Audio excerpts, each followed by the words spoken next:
Hello everybody, hello, welcome back to the Dugout Football Channel where it is time for match week number 2 of the 2020-21 Premier League predictions. Now a big thank you to all 15 of you who commented on the last video. Obviously some did well, some didn't do well, but obviously I will come to that very quickly. Also, at the end of this video, I will share the top 10 of the fantasy football league that is my league. So I will share that right at the end of the video. So let's have a quick look at how I did last week. Well, it started well, but it ended badly. So I got Fulham Arsenal absolutely spot on with a 3-0 win to Arsenal. And then I got Liverpool outcome. I said a 3-1 win, that was 4-3. And then the last one I got was Brighton Chelsea, where I went for a 2-0 win and it finished 3-1. So I got 5 points. Yeah, it could have been a lot better. Top scorers, well, there were two top scorers.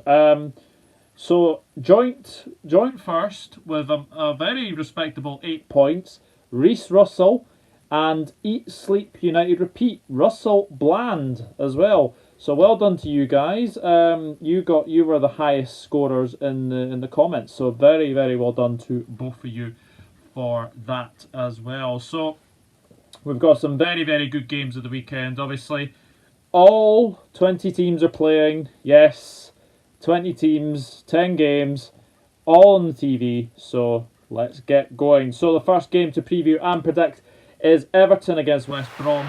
And the last 5 meetings between the sides have resulted in 2 wins to Everton, 2 draws, and 1 win to West Brom. The last result was a 1-1 draw between the sides. Everton, well, weren't they mightily impressive against Tottenham? The new midfield 3 of Alan, Doucouré, and James Rodriguez looked very good. What a header from Dominic Calvert-Lewin as well. If you've got him in your fantasy football, I think he's going to be a very good one to have. Especially if Everton do score goals, and obviously he started the season well. To be fair, Everton deserved to win. I thought Tottenham were very poor, but take nothing away from Everton. I thought Pickford had a very good game as well. Maybe Everton just need a settled back 4, and then that might make Pickford play much better. Who knows? But they're coming up against the West Brom side, who, it has to be said, lost 3-0 against Leicester City. Conceded 2 penalties as well, but they did look quite threatening in the first half. But the class of Leicester showed in the end. Castagna and 2 Vardy goals as well. But Jamie Vardy loves scoring against West Brom. So going into this game, I can really only see an Everton win, to be honest. So I'm gonna go for an Everton win. I think they'll win by 0 again. I'm gonna go for a 2-0 win to Everton here. I think Everton will win that comfortably by 2-0. Leeds United against Fulham. Leeds United's first home game back in the Premier League, and they're up against Fulham. And the last 5 between the sides, it makes for interesting reading. 2 wins to Leeds and 3 wins to Fulham. Very interesting stuff. And the last result was a 3-2 win to Leeds United. Now Leeds, I have to say, I was very impressed with the way that Leeds played at the weekend against Liverpool. Bielsa had a game plan, was basically to attack Liverpool, and my goodness, didn't they attack. Jack Harrison was absolutely stupendous, I thought. Calvin Phillips in the middle of the park was very good. I thought they looked very good defensively as well. Luke Ayling in particular. Stewart as well, he looked pretty good as well. And obviously Dallas as well. And it was nice to see Bamford scoring, wasn't it? Obviously he's had his critics, but maybe he could be a striker that could be very important for Leeds. And obviously Rodrigo came on, conceded the penalty that gave obviously Liverpool the win. But Leeds United should go away from Anfield thinking that they should just hold their heads high, because it was a very good. They pushed Liverpool all the way, and I was very impressed with them.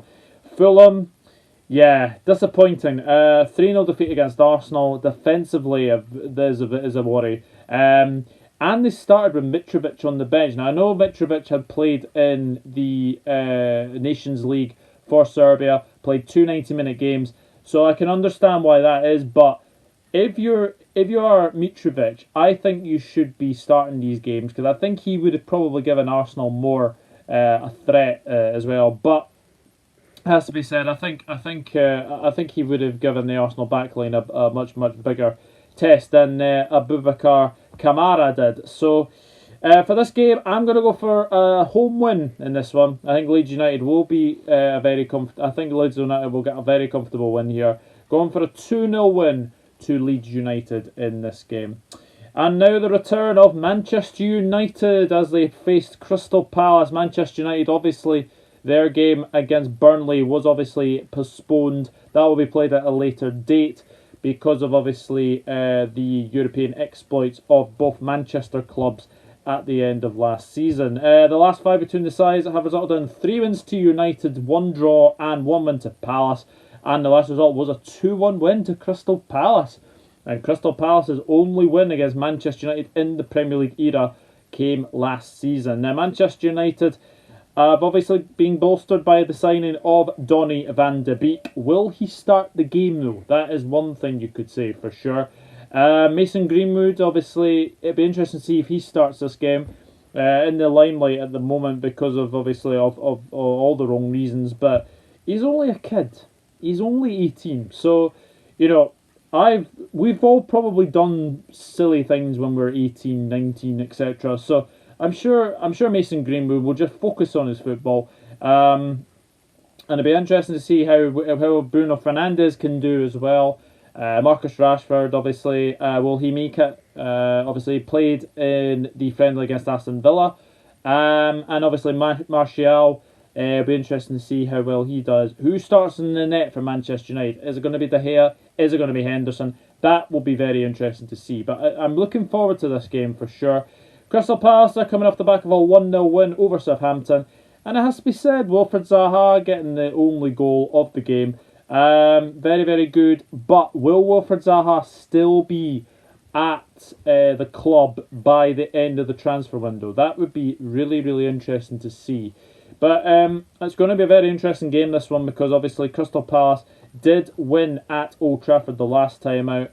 I'm going to say Palace will score, but I think Manchester United will be way too comfortable for Crystal Palace. I'm going for a 3-1 win to the Red Devils here. I do think Manchester United will win this one. 3-1 I'm going for. Arsenal against West Ham. The last five between the sides have resulted in 4 wins to Arsenal and 1 win to West Ham. And the last result was a 1-0 win to Arsenal. Arsenal looked mightily impressive against Fulham. Gabriel getting his first goal. Willian getting 2 assists. It won't be 3 because obviously Rodak did put the ball straight to Lacazette for that first goal. So that won't be an assist. But Willian, very good performance. Aubameyang does what Aubameyang does. He scores goals. That is one thing you can say about Aubameyang. He does score goals. Fantastic goal. Pretty much like he's won against Liverpool in the Community Shield, where he basically finds that corner. Absolutely fantastic from Aubameyang. And it's only a matter of time now, I think, before we get the announcement of his new deal. I don't see him leaving anytime soon. West Ham, oh dear, oh dear, oh dear. West Ham just looked flat. They looked really, really poor against Newcastle. Probably not helped by the fact that Mark Noble came out and tweeted about, obviously, the Diangana sale. I don't know if that's done anything to, lift them. But, yeah, it was a very poor performance from West Ham. And I don't see their luck continuing because they've got a really bad run. Look at this run. Arsenal away. Wolves at home, Leicester away, Tottenham away, Man City at home, and Liverpool away. So how many points are they going to get out of that lot? Not many, I would assume. But I'm going to go for a very comfortable Arsenal win here. Going to go for Arsenal 3, West Ham 0 in this game. I do think West Ham will be on the end of a beating. Southampton against Tottenham now. The last 5 between the sides have resulted in 2 wins to Southampton, 2 wins to Tottenham, and 1 draw. And the last result was a 1-0 win to the Saints. Both of these sides coming off the back of 1-0 defeats Southampton losing 1-0 to Crystal Palace. Has to be said, they did pose a few chances. Obviously, Danny Ings had a couple of chances as well. This is where I have to say, well done, John Moss. Well done. Went over to the monitor, saw that he made a mistake by sending off Kyle Walker-Peters. Wasn't a red card tackle, and he came back on, basically said the red card was rescinded, showed him a yellow. That is what we're wanting now from VAR. That's now what we're wanting from referees. We do want them to go over to the monitor and basically check if they've made a mistake. That is one thing they've been wanting to do. So well done, John Moss. Well done for that. Because obviously, because of that, Kyle Walker-Peters will be available to face his former club. But they will have to improve for sure. And yeah, it was a very poor performance from Southampton. Just didn't get going. Just did not get going in that game. And Guaita made a couple of saves as well, which is very, very good. But yeah, Southampton will definitely need to improve. That is for sure. Tottenham. Flat, lazy, very, very poor, lethargic. Looked really, really unfit. And the service into Harry Kane as well. Not good. Not good from a Tottenham perspective. So that is one thing you're going to have to say for sure for Tottenham. Yeah, I think Harry Kane is going to be a bit of a frustrated figure if the way that Spurs play under Mourinho. It's going to be very interesting for sure. So for this game, I can really only see one result here. I think Southampton will bounce back from that game against Palace. I'm going to go for a very rare home win to the Saints. Southampton 2, Tottenham 1. I do think Southampton will win this game, but we'll see what happens for sure. Newcastle against Brighton now. The last 5 between the sides have resulted in 4 draws and 1 win to Brighton. Very interesting stuff indeed. And the last result was a 0-0 draw between the sides. Newcastle, wow. They looked very good against West Ham, didn't they? Callum Wilson loves scoring against West Ham. I think that's 7 goals in 8 games against the Hammers. Very, very good from him. Jeff Hendrick was probably the best player on the pitch against West Ham. Came up with a fantastic goal as well. Very, very well done to you. Yeah, Newcastle looked pretty good, didn't they? Andy Carroll looked pretty good as well, which is a bit of a surprise to say the least. But you have to say it's a very good performance from Newcastle, and they'll only want to get better for sure. So it's going to be very interesting. It'll be very, very interesting to see how well they can do against a Brighton side who I've literally just watched against Chelsea, and I have to say, Brighton were pretty good. Okay, the result doesn't really show it, but Tariq Lamptey was fantastic, I thought. Ben White, I know he had to come off injured, but again, very decent Premier League debut as well. And the thing is, they looked quite dangerous as well. So this is the thing with Brighton. They are going to score goals. With Mopey up front, with Trossard, obviously Trossard got the goal. They're going to look very, very good, I think. And it's only going to be very, very good stuff for Brighton. So for this game, I'm going to go for a draw in this game. I think Newcastle and Brighton, they do love a draw. There's been 4 draws in the last 5 games. Make that 5 of the last 6. I'm going to go for a 1-1 draw between Brighton and Newcastle at St James's Park. And now, one of the matches of the weekend, it has to be said, is Chelsea against Liverpool. And the last 5 between the sides have resulted in 1 win to Chelsea, 1 draw and 3 wins to Liverpool. And the last result was a 2-1 win to Liverpool. Chelsea, we've just seen them play. Werner looked good. Havertz, though, for a Premier League debut, didn't really work out very well for him, did it? But it was only their first game as well. But Werner looked really lively as well. Reece James, fantastic strike from Reece James as well. But I don't know. I thought Chelsea were very poor, actually. Very, very fortunate to get a win in the end. Because obviously with Trossard's goal, it could have been very interesting. It could have been very, very interesting indeed. But It has to be said, Chelsea got the win in the end, 3-1. That kind of score kind of flattered Brighton, because I thought Brighton were definitely in the game for sure. But they're coming up against the Liverpool side, who, well, how do I work this out? 3 goals conceded. Defensively didn't look the best. Van Dijk had his worst game. Andy Robertson was probably the best of the back 4. Mohamed Salah, hat-trick.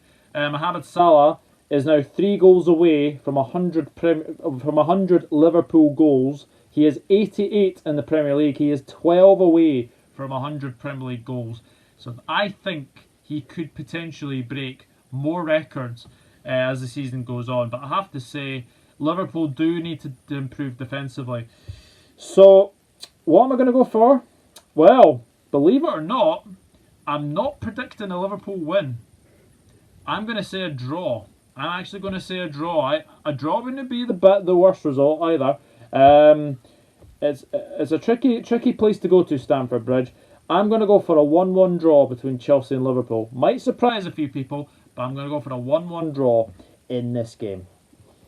And then we move on to the 7 o'clock kickoff on Sunday. It is Leicester City against Burnley. The last 5 between the sides have resulted in 2 wins to Leicester, 2 wins to Burnley, and 1 draw. And the last result was a 2-1 win to the Foxes. Leicester City, first half wasn't great, but the second half they came out really well. Castagna getting his first goal, very well done from him, and obviously Vardy getting the 2 penalties as well. He loves a goal against West Brom, doesn't he? And especially the Hawthorns as well. But yeah, that's a good win for Leicester, and especially with the fact that they had to play Wilfred and Ndidi at centre back. Didn't look out of place, did they? Didn't look out of place. Very good win for the Foxes for sure. Well, Burnley, their first game against Manchester United was postponed. They haven't really bolstered at anything. The only thing I would say is that there are still talks about Tarkowski and McNeil. Will they still be at Burnley by the transfer window? That would be very interesting to see. But looking at this game, I'm going to go for Leicester City to go back-to-back wins for the season. Leicester City 2, Burnley 0. I'm going to go for in this game. I think it'll be very close. But I'm going to go for a 2-0 win to Leicester City. And now, Aston Villa against Sheffield United. The last 5 between the sides have resulted in 2 wins to Villa, 2 draws, and 1 win to Sheffield United. And the last result was a 0-0 draw. But Sheffield United should have won the last meeting because of goal line technology. But Aston Villa, well, they have obviously bolstered the ranks with the signings of Emi Martinez. That will be confirmed very shortly. That's a cracking signing for Aston Villa. So probably he's going to be number 1 now. Maybe not. Maybe Tom Heaton might be number 1. And obviously Ollie Watkins as well from Brentford for club record fee £33 million.